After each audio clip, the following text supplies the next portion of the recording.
बिहार में नीतीश कुमार ने एनडीए गठबंधन के साथ सरकार बना लिया है, तो वहीं अखिलेश यादव ने बीजेपी और नीतीश कुमार पर ट्विटर पर ट्वीट कर लिखा कि ये भाजपा का लोकसभा चुनाव हारने की हताशा का नतीजा है, जिसने साजिश करके एक भावी प्रधानमंत्री को अपने साथ मिलाकर मुख्यमंत्री के पद तक ही सीमित कर दिया। भाजपा ने बिहार की जनता का अपमान किया है और जनमत का भी। जनता इस अपमान का जवाब भाजपा गठबंधन को लोकसभा का चुनाव हराकर देगी। बिहार का हर निवासी अपना अगला वोट बिहार के सम्मान को बचाने के लिए डालेगा और भाजपा को हराने के लिए। तो वही असदुद्दीन ओवैसी ने भी नीतीश कुमार पर हमला बोला। कहा, नीतीश कुमार, तेजस्वी यादव और प्रधानमंत्री मोदी को बिहार की जनता से माफी मांगनी चाहिए। तीनों पार्टियों ने मिलकर बिहार की जनता को धोखा दिया है। इसमें सबसे बड़ी भूमिका नीतीश कुमार की है। नीतीश कुमार ने हर चीज का रिकॉर्ड तोड़ दिया है और उनकी बात का कोई भरोसा नहीं है। मैं शुरू से कह रहा था कि वे फिर से भाजपा में जाएंगे। हम तेजस्वी यादव से पूछना चाहते हैं कि उन्हें अब कैसा लग रहा है। सिलसिले में नीतीश कुमार को, तेजस्वी यादव को और देश के वजीर आजम नरेंद्र मोदी को, तीनों को बिहार की जनता से माफी चाहनी चाहिए। और तीनों पार्टीज ने मिलकर बिहार की जनता को जो बातें की हैं और जो वादे किए थे और अपनी पॉलिटिकल आइडियोलॉजी की बात की थी, उन सब तीनों ने मिलकर बिहार की जनता को एक बहुत बड़ा धोखा दिया है। और यकीनन इसमें सबसे बड़ा रोल है नीतीश कुमार का। नीतीश कुमार कल तक हमको गाली देते थे कि ओवैसी बी टीम है। अब नीतीश कुमार को शर्म नहीं आती उसी जगह पर जाकर बैठने के लिए जहां पर हम पर इल्जाम लगाते थे। और नीतीश कुमार ने पॉलिटिकल अपॉर्चुनिज्म कहना तो अंडरस्टेटमेंट होगा, उन्होंने हर चीज का रिकॉर्ड तोड़ दिया है और कोई उनकी बात का न एतबार है न भरोसा है। मैं शुरू से कह रहा था कि नीतीश कुमार फिर से बीजेपी में जाएंगे, मगर लोग हमारी बात को यकीन नहीं कर रहे थे।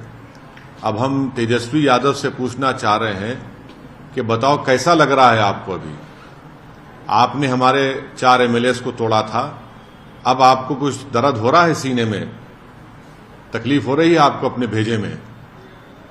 अब आपको मालूम हो रहा है कि जो खेल आप हमसे खेले थे वही खेल आपसे हो गया।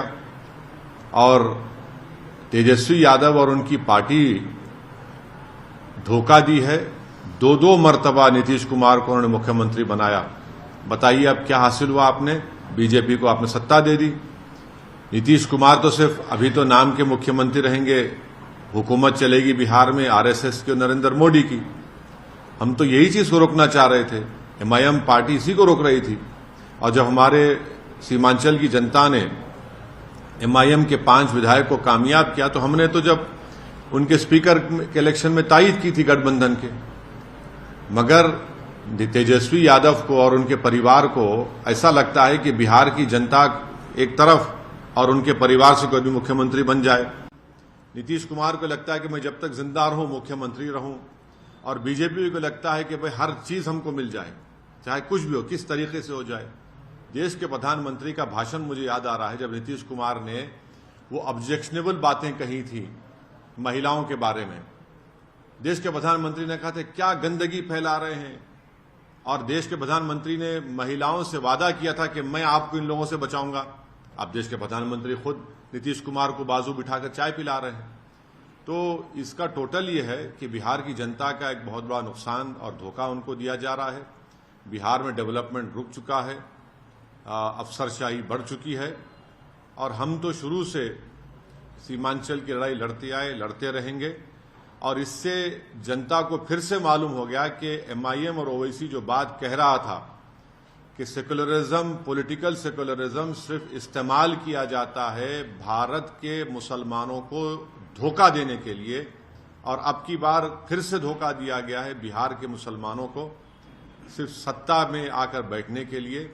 मैं उम्मीद करता हूं कि न सिर्फ बिहार बल्कि पूरे देश के जो अल्पसंख्यक समाज, मुसलमान और जो हमारे सेकुलर जहन रखने वाले हिंदू, ओबीसी और दलित भाई हैं, वो देखेंगे इन चीजों को कि कैसे सेकुलरिज्म के नाम पर चुनाव में तो वोट लिया जाता है और उसके बाद फिर आपकी वोट को ले जाकर आरएसएस और मोदी के झोली में रख दिया जाता है।